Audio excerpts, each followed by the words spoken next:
নমস্কার, আমি ডক্টর অভিনব মুখার্জি, স্মাইলো হেলথের তরফ থেকে।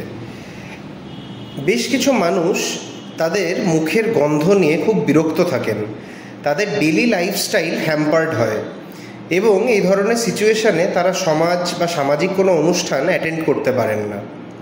অনেকে এটা বলেন যে তার পার্টনার বা তার যারা আশপাশের বন্ধুবান্ধব তারা প্রত্যেকেই বিষয়টা নিয়ে কমপ্লেন করেন যে মুখে গন্ধ, এবং মানুষটি নিজেও খুব আস্তে আস্তে একটা সোশ্যাল অ্যাংজাইটি টাইপের একটা সিচুয়েশানে চলে যেতে থাকে যে আমি যদি বেরোই আবার লোকে এটাকে পয়েন্ট আউট করবে, তখন জিনিসটাকে খুব দুঃখজনকভাবে নেয় এবং ইনফিরিয়রিটি কমপ্লেক্সে ভোগেন।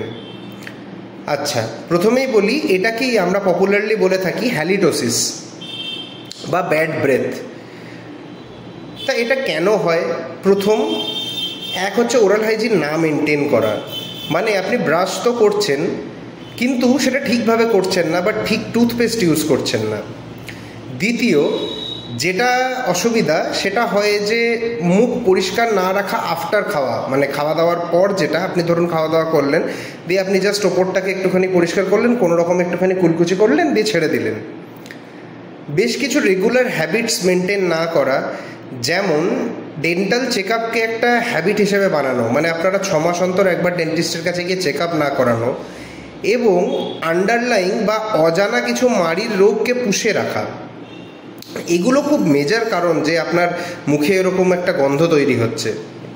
বেশ কিছু ব্যাকটেরিয়াল কলোনাইজেশন হয়, তার কিছু নাম আমি এই ভিডিওতে পোস্ট করে দেবো, যে যারা স্পেসিফিক এই মুখে গন্ধ বা এই ধরনের ইনফেকশনগুলোকে তৈরি করে।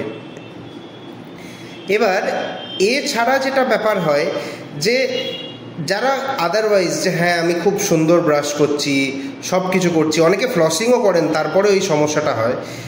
কিন্তু আপনার যে হ্যাবিটসগুলো, যেমন স্মোকিং, জল না খাওয়া ঠিক টাইমে, অথবা এরকম যে আপনার ডায়াবেটিস বা অন্য ধরনের কোনো রোগ আছে সেগুলোর চিকিৎসা না করানো, বা আপনি হয়তো অ্যালকোহলিক, তখন কিন্তু আপনি যত ওরাল হাইজিনে মেনটেন করুন না কেন এই জিনিসগুলো হতেই থাকবে।